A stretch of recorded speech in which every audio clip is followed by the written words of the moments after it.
va lire la prophétie de Malachie. Donc, vous savez que tous ceux qui l'ajoutent sont des prophètes. Ils ont prédit des choses qui doivent arriver.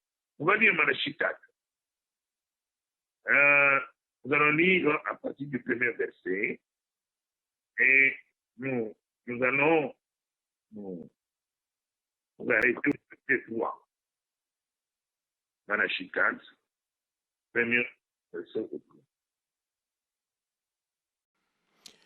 Malachie 4, versets 1 à 3. Car voici, le jour vient, ardent comme une fournaise. Tous les hautains et tous les méchants seront comme du chaume. Le jour qui vient les embrasera, dit l'Éternel des armées. Il ne leur laissera ni racine, ni rameau.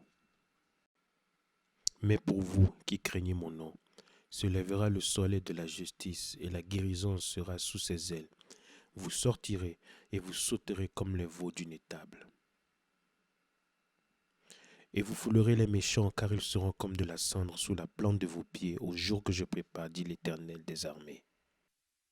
Alors, il dit que on parle des jours. Regardez ces jours-là. Les jours-là, quand il le parle ici, il est comment, c'est là où vous allez voir que la parole de Dieu est l'épée à double tranchant. D'un côté, c'est une bénédiction pour les uns. De l'autre côté, c'est une malédiction. Mais ces jours, si vous comprenez bien, il arrive le temps de l'enlèvement. Comme j'avais dit que l'enlèvement est la succession de beaucoup de choses. Donc, la fin, le début de la fin commence à l'enlèvement. Parce que quand nous sommes enlevés, alors qu'est-ce qui se passe? Nous bénéficions, c'est que le verset 2. Mais vous qui craignez mon nom, se lèvera le soleil de la justice, et la guérison sera sous ses ailes. Vous sortirez et vous sortirez. Vous sortirez et vous sauterez comme les veaux d'une étable. Vous voyez, ça c'est la première bénédiction. Pour ceux qui sont enlevés, parce que l'enlèvement déjà c'est une bénédiction. Il commence.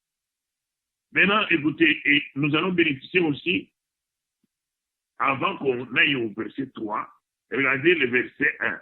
Il dit ceci: le jour vient, les embrasera. Qui embrasera? Car voici le jour, ardent comme une fourneuse. Un jour de douleur, un jour de destruction. Il va brûler. Il va brûler qui? Tous les hautains. Il va brûler qui? Tous les méchants seront comme de la chaume. Et nous connaissons les méchants. Vous savez, les méchants, c'est qu'ils ne font pas la volonté de Dieu. On les appelle les méchants parce qu'ils ne comprennent pas, ils ne suivent pas la parole de Dieu. Ce sont ceux dont Daniel 12 a parlé de la part de l'Éternel. Daniel 12 nous dit ceci, nous l'avons lu cet après-midi, et nous relirons ça. Plusieurs seront purifiés, blanchis, épurés. Daniel 12, 10. Les méchants feront le mal, et aucun des méchants ne comprendra. Mais ceux qui auront l'intelligence comprendront. Vous voyez? Alors, les méchants, ils seront où encore? Et nous lisons Matthieu 24. Matthieu 24, nous aimons bien rester dans la parole. Je vais agencer seulement les écritures différentes et je les recevoir. Matthieu 24 dit ceci. On va lire et vous allez voir qu'est-ce qui va leur arriver. Et Matthieu 24, il est dit ceci, au verset 27, 36, il parle de ces jours-là. Il dit, pour ce qui est du jour et de l'heure, personne ne le sait, ni les anges des cieux, ni les fils, mais le Père seul, celui qui les connaît. 37. Ce qui arriva du temps de Noé arriva de même à l'avènement du Fils de l'homme. Vous voyez?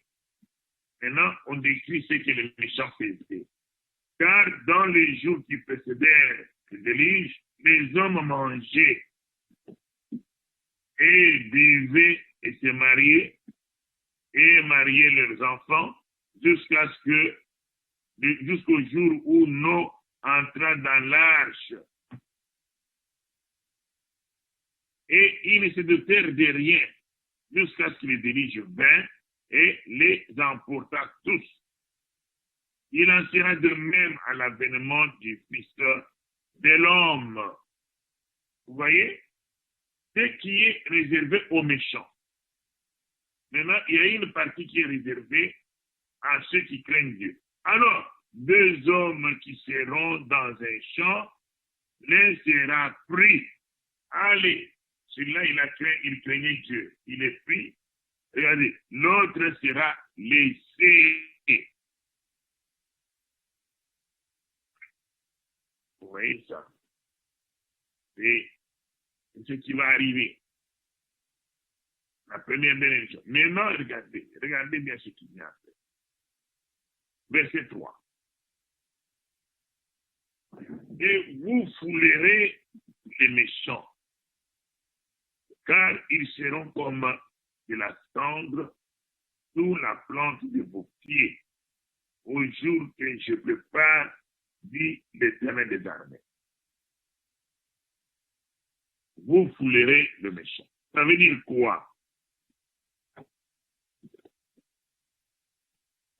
Quand, bien aimé, nous allons nous forcer, nous, comme nous le faisons, nous plairons, nous cherchons la face de Dieu. Comme Joël a dit, nous invoquons l'Esprit de Dieu. Qui est invoqué quand? À ce temps-là. Nous sommes au temps prophétique, dernier temps. Il n'y a plus de temps.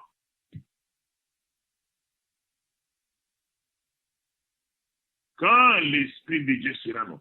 C'est pourquoi, bien aimé, quand vous voyez quelque chose que la parole dit, nous devons à faire, cherchez à haïr d'abord la chose. C'est le début de la délivrance. Pensez à ce que la parole dit. Et rejetez. Souvenez-vous d'Ésaïe, qui aura vendu son droit de naissance. L'histoire d'Ésaïe est en train de se faire encore maintenant. Il y a des gens qui sont en train de vendre leur droit de naissance. Ce sont ceux-là qu'on appelle les méchants. Quand nous serons enlevés, nous sommes partis. C'est le commencement de fin de toute chose. 3 ans et demi, comme on a dit, nous sommes dans les noces, là-bas, et qui seront dans les noces. C'est une fête, bien aimé. Une fête. Il faut avoir des robes blanches. On a dit que les multitudes qui venaient, tous ils avaient blanchi les robes dans le sang de l'agneau. Chaque fois que quand tu es sanctifié, quand l'homme interne est sanctifié, il est en train de préparer ton corps glorieux. C'est en quelque sorte la robe blanche. Et tu paraîtras beau ce jour-là. Tu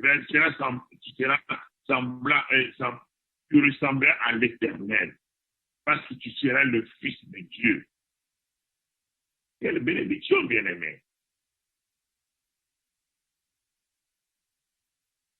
Et c'est à cela que la parabole du Seigneur Jésus-Christ sur l'homme qui s'est infiltré dans une fête organisée par un maître. Il trouve de toi. Comment tu n'as pas la vie de fête? Tu es entré comment? On dit qu'on a jeté dehors. Donc, tous ceux qui ne seront pas épurés, purifiés, blanchis, ils seront jetés dehors. 3 ans et demi.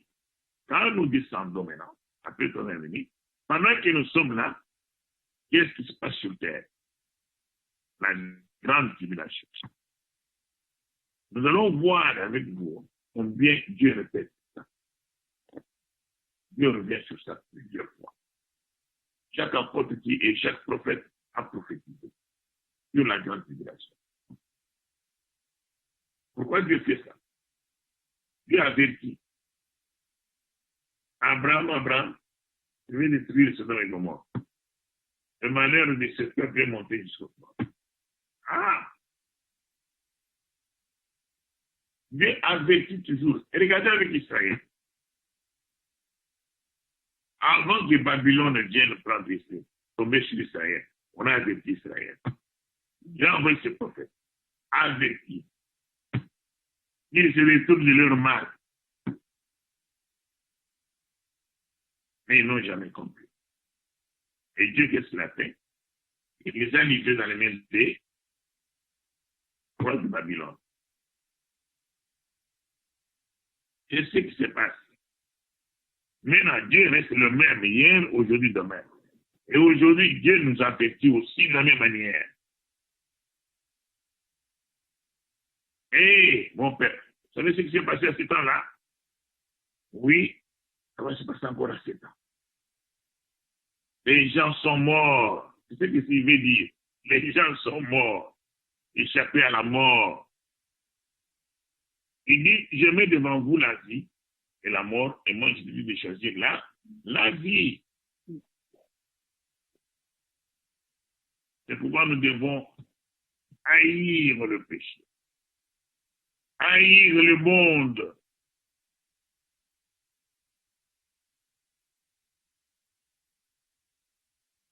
Quand nous descendons après 3 ans, pendant que nous sommes partis, parce que quand nous sommes partis, regardez ce qui se passe quand nous sommes partis. Avant de partir, je suis en train de remettre un peu les paroles dans leur place. Et donc, nous les avons eu, nous avons accumulé. On lit l'Apocalypse.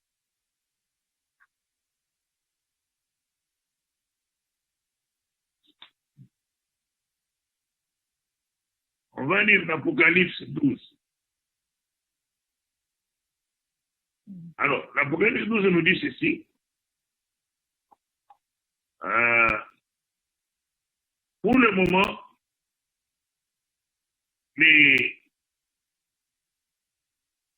l'accusateur est là, en train de nous accuser devant le trône de Dieu.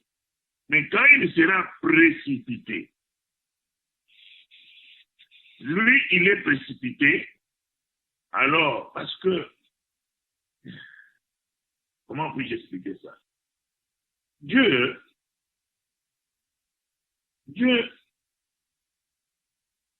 il ne fait pas le mal. Dieu est bon. Celui qui fait le mal, c'est Satan. Mais quand toi, tu n'as pas obéi quand Dieu te dit de te sauver, alors, Dieu n'a rien à faire. Il dit tu as choisi. Alors, la protection de Dieu s'enlève sur toi. À ce moment-là, qu'est-ce qui se passe? Satan vient te prendre. Parce que Satan, il est en train de chercher tout le monde. La parole dit qu'il forge des plans de malheur et de malheur contre vous. Jour et nuit. Il est descendu comme un lion rugissant. Alors, Quand il descend, c'est pour faire le mal.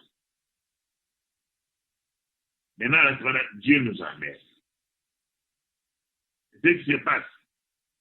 Nous pouvons le lire. Et on dit ceci.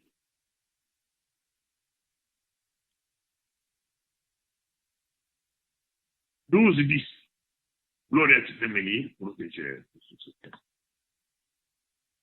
Apocalypse 12, verset 2. Oui, j'entendis dans le ciel une voix forte. Maintenant, le salut est arrivé, ainsi que la puissance, le règne de notre Dieu et l'autorité de son Fils. En effet, il a été jeté dehors, l'accusateur de nos frères et sœurs, celui qui les accusait jour et nuit devant notre Dieu. Vous voyez, il les accusait jour et nuit devant notre Dieu. Alors, continue. Verset 11. Ils l'ont vaincu grâce au sang de l'agneau et grâce à la parole de leur témoignage, et ils n'ont pas aimé leur vie au point de craindre la mort. Voilà. Ils l'ont vaincu.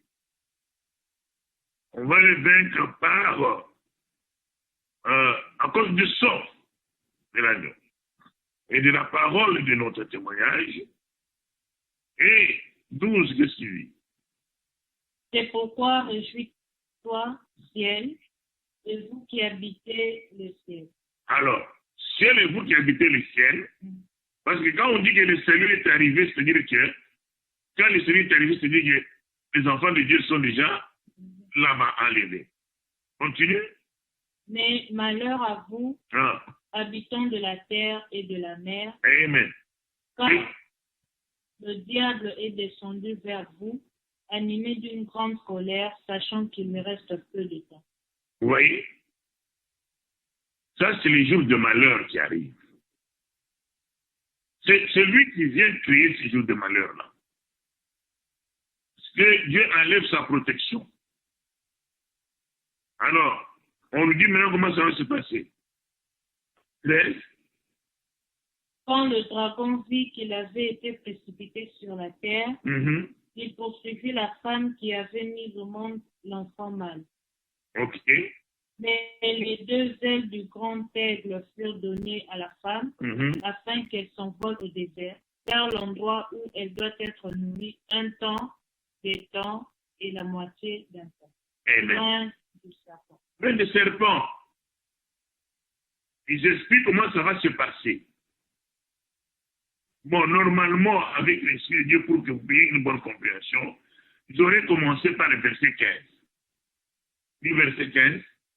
Alors le serpent vomit de sa gueule comme un fleuve d'eau derrière la femme, afin qu'elle soit entraînée par le courant. Voilà. J'ai déjà expliqué ça. Le monde, tout ce que nous voyons, ça, c'est là où il y a l'échange entre Isaïe et Jacob. C'est là-bas que les choses se passent. Nous chantons d'ailleurs ça dans nos chansons. C'est même là qu'ils envoient. Les tentations qui viennent, la mort, toutes ces choses-là. On continue? Mais la terre secourut la femme. Ah. Elle s'ouvrit et engloutit le fleuve que le dragon avait lancé de sa gueule. Amen. Et nous échappons. Nous prenons comment? Nous piétinons le péché à ce moment-là. Nous dominons sur le péché. Et puis? Furieux contre la femme, le dragon s'en alla faire la guerre au reste de sa descendance. Ah. À ceux qui restaient. Attendez, maman. C'est là. Nous entrons dans. Nous sommes partis. Voilà ce qui va se passer pendant la grande tribulation. Continue. À ceux qui respectent les commandements de Dieu et qui gardent le témoignage de Dieu. Amen. Et continue après. Et je me tiens sur le sable de la mer. Il va dominer. quand l'enlèvement va avoir lieu, les vierges folles, ils vont se rappeler. Ah, on parlait de cette prophétie, mon Dieu. Nous sommes restés. Mais ils vont maintenant chercher à s'attacher à la parole. Et n'oubliez pas, les deux prophètes vont agiter la parole là-bas en Israël. Ils vont s'élever avec une parole. Et la bête n'acceptera pas. On commence à la dénoncer comme ça. Parce qu'elle sera devenue très forte. La bête sera devenue très forte. On va le voir en Daniel. Et nous connaissons. On a dit il fera la guerre aux saints, il va les vaincre. Il va essayer de changer les temps. Et puis il va même changer la loi. Il va avoir l'autorité par ruse. Alors, à ce moment-là, qu'est-ce qui se passe? Nous, on est déjà au-dessus. Nous sommes déjà là. Et ces choses se passent en bas. Les jours de l'Éternel sont bons pour les autres, ceux qui craignent Dieu. Ici, on est en train de parler on est en train de décortiquer la prophétie. Comment ça va se faire réellement, pratiquement, ça va se faire comment? Parce que quand on lit là, et jour le comme chaume, tout ça. Alors, c'est comme ça que ça va se faire. Malachie s'exécute ici. Maintenant, regardez ce qui se passe. Quand les 2 ans et les 3 ans et demi terminent, là où nous sommes nourris, une fête de 3 ans et demi, vous l'avez déjà vu. Qui a déjà vécu une fête de 3 ans et demi? Voilà la bonté de l'Éternel. Il vous offre une fête de 3 ans et demi. Donc, ce que vous appelez fête ici, ce n'est pas fête. Oui, ce n'est pas fête. Manger de la nourriture préparée par Dieu lui-même. Mon Dieu. Alors, quand ça termine, on ne s'arrête pas là. Mais qu'est-ce qui s'est passé sur terre? Les jours, il va se faire. Ils seront exterminés. Les gens, il n'y aura pas un survivant. Sur la terre, il n'y aura pas de survivant.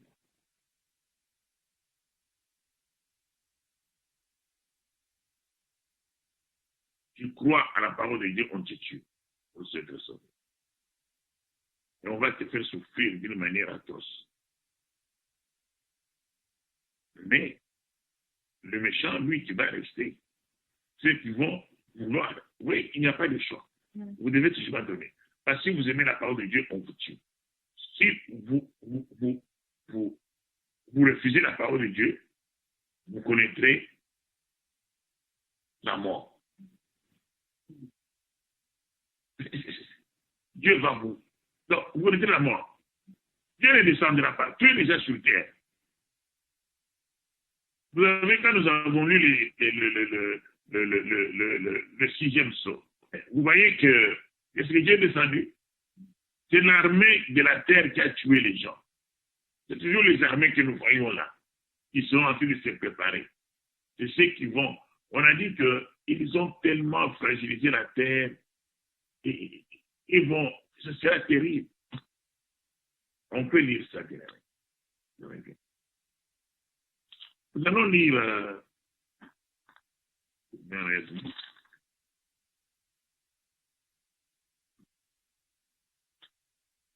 17. Apocalypse 17. On n'est pas encore arrivé à ça, mais je veux quand même on va quand même lire ça. C'est là où on parle de la chute de la Babylone.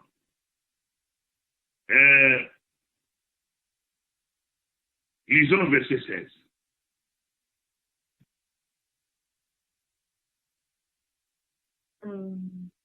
Les 10 cornes que tu as vues et la bête détesteront la prostituée, elles la dépouilleront et la mettront à nu, elles mangeront sa chair et la détruiront par le feu. Ah, vous avez vu? Oh, les 10 cornes dont on parle, nous connaissons qui sont les 10 cornes. Hein?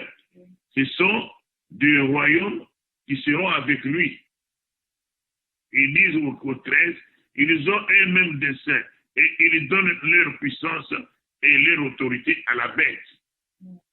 Ce sont eux qui feront que la bête sera très forte pour tuer les gens ce malin. Parce que toutes les armées du monde seront acquises par la bête. Maintenant, on dit ceci, ils vont la haïr. Lisez le verset 17. En effet, Dieu leur a mis à cœur de réaliser son propre projet en ayant la même pensée et en donnant leur royauté à la bête jusqu'à ce que les paroles de Dieu soient accomplies. J'aime pas cette version-là. J'aime pas cette version-là. Louis II, je vais dire Louis II. Oui, oui, je vous en prie. Les 10 cornes que tu as vues et la bête haïront la prostituée, la dépouilleront et la mettront à nu, mangeront ses chairs et la consumeront par le feu. Car Dieu a mis dans leur cœur d'exécuter son dessein et d'exécuter un même dessein, et de donner leur royauté à la bête, jusqu'à ce que les paroles de Dieu soient accomplies. Voilà. Ouais, jusqu'à ce que les paroles de Dieu soient accomplies. Et voilà, on dit que et la femme que tu as vue, c'est la grande ville qui a la réalité sur les rois de la terre. C'est Rome. Vous voyez? Allons-y en Daniel 12. Nous allons lire Daniel, non pas Daniel 12, c'est Daniel 9. Daniel 9, nous allons lire le verset. Nous allons lire le verset 27. Sœur Jeannette, vous pouvez lire comme vous avez... Il fera une solide alliance avec plusieurs pour une semaine, et durant la moitié de la semaine, il fera cesser le sacrifice et l'offrande. Le dévastateur commettra les choses les plus abominables jusqu'à ce que la ruine et ce qui a été résolu fondent sur les dévastateurs. Vous voyez? Jusqu'à ce que la ruine et ce qui a été résolu fondent sur les dévastateurs.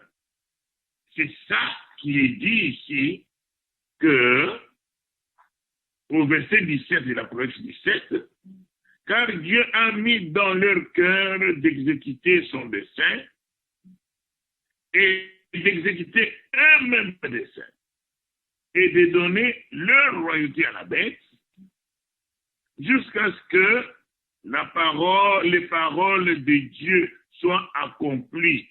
Où sont les paroles de Dieu? Ce sont ces paroles de Dieu qui sont passées par les prophètes Daniel. Ils vont s'entretuer, ils vont se finir. La bombe qui va tomber sur Rome ne viendra pas du ciel, elle viendra de la terre. La bombe qui tombera sur l'Amérique ne viendra pas du ciel, elle viendra sur la terre. La terre sera en feu. Dieu va purifier la terre. De la même manière que Dieu va vraiment soumettre la terre au jugement, il va maintenant soumettre aussi le monde au jugement. Maintenant, si toi tu es resté, tu avais accepté parce que tu n'as pas compris que la bonté du Seigneur vaut mieux que la vie. Toi, tu as voulu la vie. C'est là où la parole qui dit que celui qui voudra sauver sa vie va faire quoi? La perdre. Et celui qui voudra la perdre va la sauver. Celui qui va dire que non, j'accepte ce que la Bible te dit. Et tu veux, donc, tu as vu, c'est oui, tu vas la perdre. Parce que les méchants seront... Et c'est là maintenant où la parole que nous avons lue en Malachie dit que les méchants là, vous allez fouler les cendres des méchants. C'est-à-dire qu'au retour, quand nous allons descendre avec le Seigneur de gloire, on va constater la destruction qui sera sur terre. La terre sera purifiée. Les méchants ne seront plus là. On va fouler. Donc, là où ils ont été brûlés, notre plantes vont toucher la terre qui les a brûlés. Ça veut dire, on fouillera les pas de méchants. Alors, pour voir combien cette prophétie est profonde, je vais finir par Daniel 8, je crois bien. On va finir par Daniel. Je crois que je reviendrai après. Prenez Daniel 7, dis-moi le verset, j'en peux me lire le verset 10. 7, 10. Un fleuve de feu coulait et sortait devant lui. 1000 milliers le servaient, et 10 000 millions se tenaient à sa présence. Les juges s'assirent et les livres furent ouverts. Je vous ai parlé cet après-midi des livres qui seront ouverts. On peut continuer la parole. 11. Je regardais alors à cause de paroles arrogantes que prononçait la corne, et tandis que je regardais, l'animal fut tué et son corps fut anéanti, livré au feu pour être brûlé. Amen. Amen. Vous voyez, c'est la fin. C'est la fin de la bête. On peut lire le verset 14. Je vous donne les soupçons. On entrera en détail un autre jour. Si vous voulez le 14. Ok, 14. On lui donna la domination, la gloire et le règne. Et tout le peuple, les nations et les hommes de toutes langues le servirent. Sa domination est une domination éternelle qui ne passera point, et son règne ne sera jamais détruit. Détruit. Ce n'est pas une bénédiction qu'on va avoir pour 2 jours, 3 jours. Non, non. Éternellement. On peut lire le verset, on va prendre le verset 21, s'il vous plaît. Ok, 21. On peut même partir du verset 20-21. Et sur les 10 cornes qui avaient à la tête, et sur l'autre qui était sortie, et devant laquelle 3 étaient tombés, sur cette corne qui avait des yeux, une bouche parlant avec arrogance et une grande apparence que les autres. Amen. De cette corne faire la guerre aux saints et l'emporter sur eux. Amen. Arrêtez. Vous voyez? Ça s'est fait dans les 3 ans et demi où nous serons au ciel, les temps de la tribulation. Il va emporter. Et verset 22. Jusqu'au moment où l'ancien de jour vint donner droit au sein du Très-Haut, et le temps arriva où les saints furent en possession du royaume. Amen. Je pense que les choses sont claires. Sont claires là-dessus. On peut lire le verset 23. Il me parla ainsi, le 4e animal, c'est un 4e royaume qui existera sur la terre, différent de tout le royaume, et qui dévorera toute la terre, la foulera et la brisera. Amen. Amen. On peut lire le verset 24. Les 10 cornes, ce sont 10 rois qui se lèveront de ce royaume. Un autre se lèvera après eux. Il sera différent de premier et il abaissera 3 rois. Ok, on continue le verset. Il prononcera des paroles contre le Très-Haut. Il opprimera les saints du Très-Haut et les fera changer les temps et la loi. Et les saints seront livrés entre ses mains pendant un temps des temps, la moitié d'un temps. Amen. Et puis le 26. Puis viendra le jugement, et on lui ôtera sa domination qui sera détruite et anéantie pour toujours. Et le 27. Le règne, la domination et la grandeur de tout le royaume qui sont sous les cieux seront donnés au peuple des saints du Très-Haut. Son Amen. règne est un règne Arrêtez-moi. éternel. Amen. Voilà notre bénédiction. Et son règne est un règne éternel. Amen. Et tous les dominateurs les serviront et lui obéiront. Vous voyez combien l'Éternel est tellement bon. Il est vraiment bon, il est tellement bon, je ne sais pas comment expliquer. Hein? Et j'aimerais que vous lisiez le verset 11 du chapitre 8. Un moment. 11, 8. Non, 8, 11. Oui, tu peux lire, Patrick. Elle s'éleva jusqu'au chef de l'armée, Hein? lui enleva le sacrifice perpétuel et renversa le lieu de son sanctuaire. Hein? Continue. L'armée fut livrée avec le sacrifice perpétuel à cause du péché. La corne jeta la vérité par terre et réussit dans ses entreprises. Ah bon, il fera quoi?